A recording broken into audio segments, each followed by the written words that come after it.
Hey, welcome back, knife nerds and everyday care people. It's your boy, the Big Canucker, and we have got some information for you today that is going to blow your mind. I don't know. If you're a knife guy, it'll be pretty damn interesting because it's interesting to me, and hopefully it will be interesting to you. So what we're going to be talking about here today is my top 5 steels for EDC, and that's what I'm going to be talking about. So now, I am not a crazy expert in steels or anything like that. I've just done a lot of reading since getting into the knife world and knife collecting. I want to kind of know about it a little bit more. And I started watching a gentleman by the name of Pete down in Australia, Cedric and Ada Gear Channel. He does lots of knife testing with cutting twisted style rope.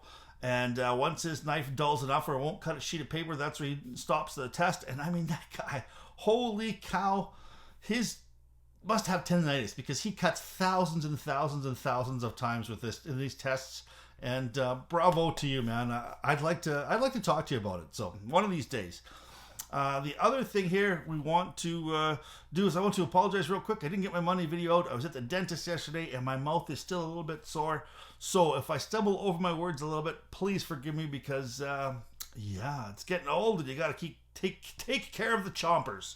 So before we head to the tabletop, let me say something. If you like what you see here, please don't forget to give me a thumbs up as well as hit that subscribe button and smash that notification button that looks like a little bell icon. That way you will receive any sort of stuff that I come up with. All right, so let's head to the tabletop and let's have a look at my top 5 EDC steels. And now these are in no particular order except for the last one, which is my absolute favorite, and I will give it to you why. All right, so let's start off with this one here. Not too well known. This is actually a CPM 10V. Now, I'm not going to go with all the crazy stats that's in here, like, as far as what makes up this steel. I actually am going to be leaving some in the description. I'll be leaving links to a site by a fellow by the name of Knife Nerds, or Steel Nerds, sorry, who is exactly that, a total steel nerds, and he's got articles about these things. If you want to have a really in-depth look at any of the steels mentioned in this video, the link in the description will take you there. Also, at the end of the video, I'm going to be putting some charts that came from Blade HQ, as well as a testing numbers from Cedric and Ada Gear Channel, Pete's channel, and that'll give you an idea of real world versus what the charts say as far as what the cutting is on there, because there is some discrepancies. All right, so this here is not the most wear resistant steel that I own. It is darn close though. CPM 10V. It is not a steel resistant steel. It's not a corrosion resistant steel, nor is it an incredibly tough steel. It is a steel that is going to cut forever. Now, I ended up laying this edge back a little bit to 17 degrees on this big hunk of CPM 10V, and I mirror polished the edge, and it took me forever to do that. My goodness, the wear resistance of this steel is absolutely incredible. And I also noticed that even though we have got a very dry climate here in Lethbridge, I did notice that there was the odd little things that were starting to go on the blade as far as corrosion. So I ended up taking this and just putting it into some mustard, and I did a little bit of a mustard patina on it. And if you can't really see here, but it does offer some really nice kind of purple and yellow hues in this steel in certain lights, and I just think it looks absolutely gorgeous. This is a Farad CPM 10V K2 knife, and I absolutely love this thing. My only knock on this was the fact that it's got some lock stick, and I just can never get rid of it. Now, I ended up, this is only came with tip down carry. I ended up getting some friends of mine to mill this little spot in here and tap there so I can carry this thing tip up. And then it's a way better knife than tip up than it is tip down.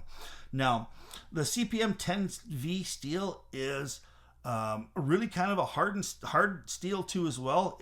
In order to get the ultimate cutting, in order to get the ultimate cutting out of this knife. You have to harden this one a little bit harder than kind of Spyderco's 61, 62. You know, this knife really performs well when it's hardness, HRC scale of around 67 to 71. That's where this thing is going to really perform.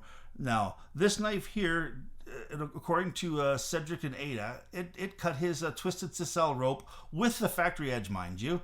It was number 2 a while ago at 389 strokes. Now, this knife here by another knife maker who was hardened to 71 Rockwell. I read a story. The gentleman cut it 2,400 times in a half-inch piece of twisted sisal rope before the edge was anywhere close to being dull. And that is absolutely incredible, folks. Just blew me away, the edge resistance on this one. Now, I had sharpened this when I first got this knife, mirror edged it, and I have cut a lot of cardboard with this knife, and it is still sticky sharp. And that's one of the things I really like about it.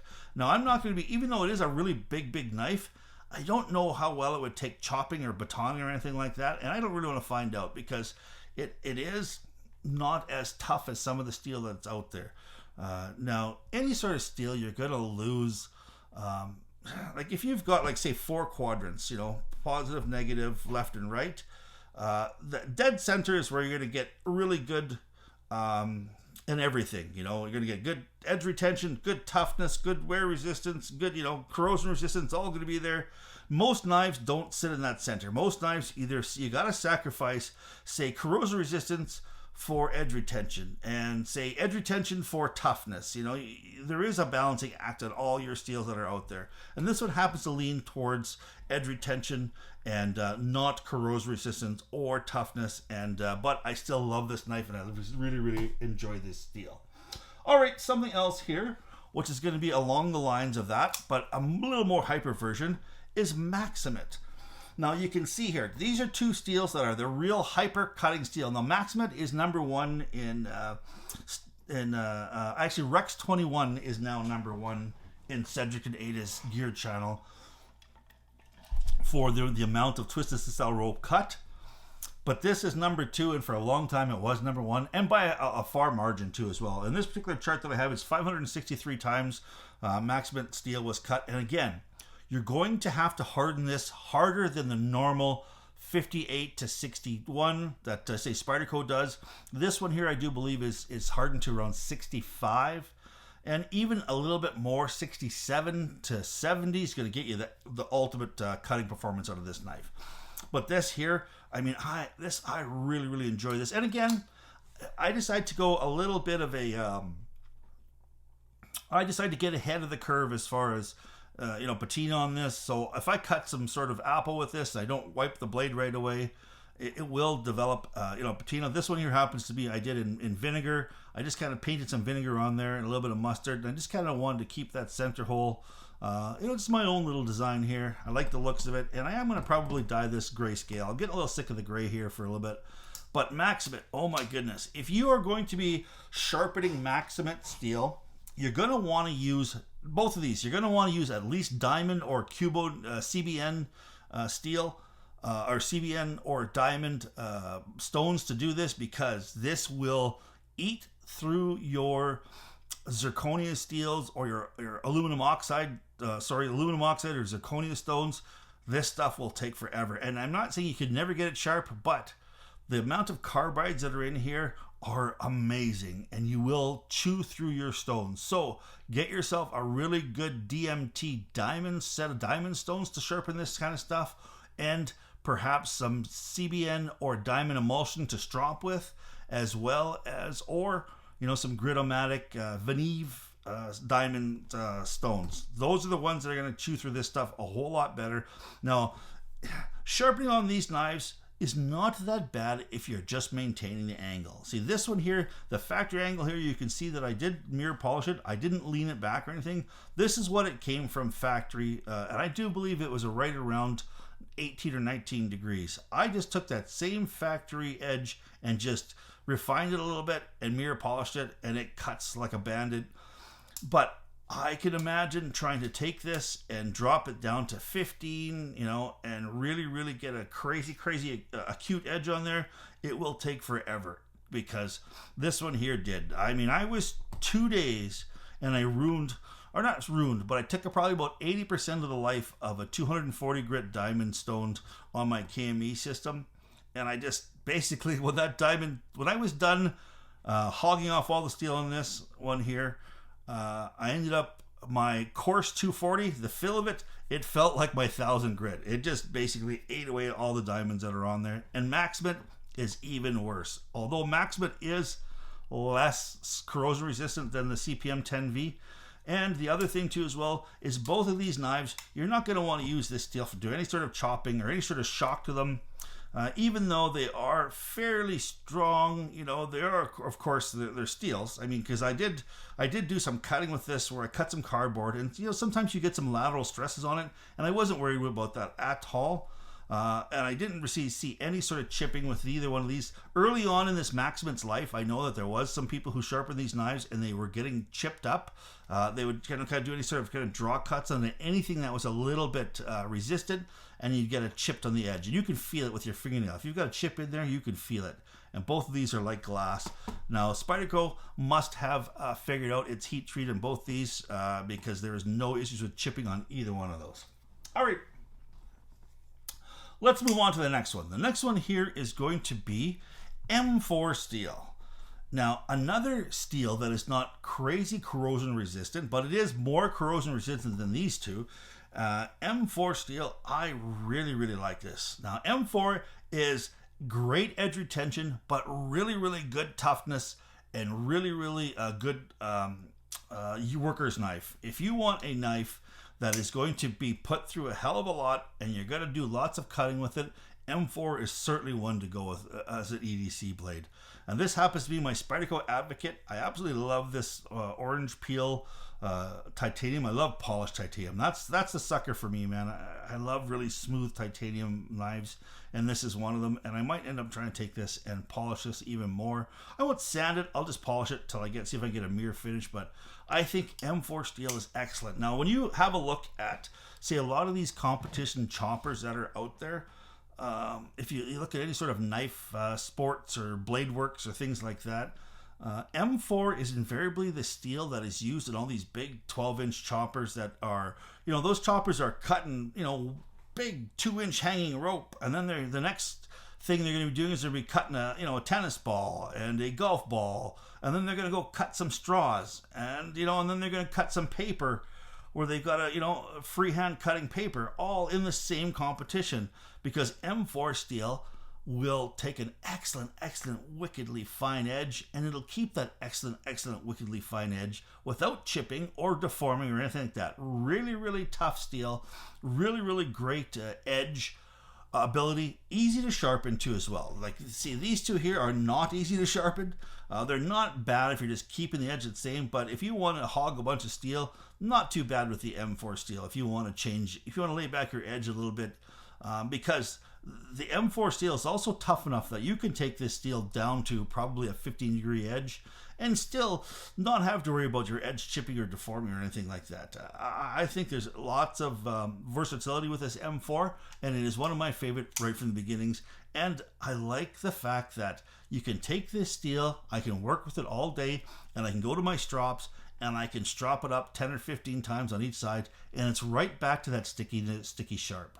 That is one of my favorite things about steels, is the fact that it gets sticky sharp. Now, there are knives out there that do get sharp, but they don't get sticky sharp. All right, and but M4, Maximate, and CPM 10V have so far all got sticky sharp. All right, moving on to my next one. Funnily enough, not a stainless steel as well. This is CPM Crew Wear. Now, Crew Wear is a steel that was out there that was designed to be a really, really tough steel. And this here is a Spyderco Tough, funnily enough. And I just absolutely wanted, this is one of my grail knives. Since I started collecting knives, I saw the original Spyderco Tough, and I wanted to have one. So this came out with a DLT exclusive sprint run, exclusive sprint run with the CPM Crew Wear, as well as the green OD G10 handles and titanium on the other side, without having the little kind of golf ball design on it. and I just jumped all over it, but I hated that green. So I dyed it this red color, and this here is one of my camping knives that I use all the time. I always use this knife. I'm going to say always, but I'm going to say on the weekend when I'm heading out to my campsite, this is the one that goes in my pocket 9 times out of 10. I really like this negative angle on it. It's really a great camp knife. It prepares food really, really well, and it goes through things. Now, I ended up really laying this edge back quite a bit, and just based upon how, because this edge here is kind of a little bit thick there, it really opened up this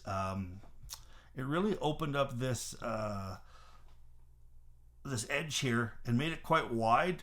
I didn't keep it the same uniform all the way through. You know, if I was going to be keeping this knife, you know, or maybe selling it down the road, or you know what, this is a keeper, this is a user for me. I'm never going to sell this thing because I absolutely love it, and I wanted to have that really, really big bevel on it because I like that fine way it slices. That's what I ended up doing for me. Now, CPM Crew Wear, of course, isn't stainless at all either. I mean, it's got some stainless properties, but I mean, they ended up putting a DLC, not a DLC coating on here. This is a titanium nitride coating on here, I do believe. So it is very, very thin. If you ended up comparing these to the DLC coating, which is a diamond light coating, the diamond light coating is thicker, as it also has a matte finish, where this one here has a shiny finish, and you can see actually the grind marks that are in behind there. So it is very, very microns thin, and so but I also like the way that it's shiny, and it is really, really tough too as well. I have cut through a lot of cardboard with this knife, and I had expected this to start to wear along the edge here with the amount of cardboard that I've cut with this, but so far it looks absolutely brand new. I'm blown away by how tough this Crew Wear is, as well as how this takes a beating, the coating on here. Now, here we go. Once again, it is shaving sharp, hair popping sharp, and I ended up once this knife gets a little bit dull, it's a little harder to get that edge back. That's that kind of sticky edge. I have to take this and I have to run it on some ceramic rods, my Spyderco Sharp Maker, and that kind of brings the edge back, you know, pristine. Not as much with the strop. It doesn't strop back like this M4 will strop back to hair popping sharp on just a strop. It takes a little bit more for this Crew Wear edge to get that way. All right, now we are going to go to my final and my absolute favorite edge, and my favorite steel here is CTS XHP. Now, this steel here is not the most edge retention. You know, it's up there at 242. It is not the most stainless, but it is a stainless steel. It's not the toughest. It's not the hardest. It doesn't have the biggest corrosion resistance. But what I absolutely love about this knife is how sticky sharp it gets, and how it can sit in my box for 6 months and I can pull it out and it is just as sticky sharp. Some of these other knives, now, I don't know exactly what it is. If it's the fact that the edge maybe kind of corrodes ever so slightly, that it builds up a little bit of corrosion on it. But there are knives that I put in my bag, or I put in my box, and I don't use them for, you know, a couple months, and I pull them out, and it just seems like they're sharp, but they're not that kind of sticky, grabby sharp. Where this one is sticky, grabby sharp, no matter where I bring it. Now, the other thing is I can go through 15 or 20 cardboard boxes with this, breaking it down, and then I can take it on my diamond strop, just a piece of leather with some 1 micron emulsion on it. I can strop this 15 or 20 times on each edge, and it's back to being sticky sharp. Not just sharp again, but that hair popping sticky sharp. And I just absolutely love the way that Spyderco finished this edge. This has got all my favorite attributes to it. It's incredibly smooth. It's got some reflexivity to it. And it's chamfered. Every edge on here is chamfered. So the spider hole on it, the spine on it, even the jimping is all chamfered. None of it is really grabs you and hurts you. I mean, you know, this knife here, it's got grippy G10 on it. It's not going to go anywhere. It gets a little bit wet, you're still going to be fine. You're going to be able to kind of put your thumb into it and really press into it without tearing the hell out of your thumb. And you're going to be able to take that knife, and even though it's a flipper, if you want to flick it with your thumb, you're not basically tearing all your thumbnail apart. Where you get some spider holes that are so sharp inside there that they don't chamfer it. They've done that. This is by far my favorite finish on any Spyderco, on any knife, is this kind of mirror polished stonewash that's also on a lot of Sleece, Martin Sleece designed knives. Like my Techno it's got that same kind of finish, but I love this finish. And this here is by Brad Southard. This here is the Spyderco Southard. CTS XHP is my absolute favorite EDC steel. Now, there is a couple of other honorable mentions. LC200N, great steel. Spidey Chef, love this knife. Now, the edge retention on some of the other testing on some of this stuff is not as near as good as what Peter says at Cedric Ada. Like, he got up to, I think his was the LC200N was quite high up there. It was just below LMAX and above M4. But then you have a look at some of the charts on here. This is on the lower end, kind of VG10 type. I have felt this knife here takes a wicked edge, and it sharpens really easily too as well. And I put a really acute 15-degree edge on that, and it is sticky sharp all the time. I've felt that this has really good edge retention to it. And then another one here, we've got M390 and K390. And the reasons I haven't really kind of put these two in the system, down the road, one or two or both of these may end up beating these, but I haven't used these and sharpened them and did a bunch of work with them to really know how to tell you how well these compare. I mean, on all the charts, these two are excellent. K390 and M390 are excellent EDC steels, where one is more corrosion resistant than the other, for sure. I will also be putting a link down there on a difference between the K390 and the M390, just to give you guys an idea, all right? There'll be a link down there. So that's just one of my honorable mentions, or my two honorable mentions. So there is one more that I haven't put in there, and that is the S90V, which I just got an S90V knife, but I haven't really used it a lot. So that's the other thing. I mean, I use it some, sharpen it. I suspect my S90V is going to be in there in these top 5. Which one it'll bump out, who knows? All right, so I hope you guys liked what you had to see here, and I want you guys to please stay safe, keep your stick on the ice, the shiny side up. This is the Big Canucker saying adios.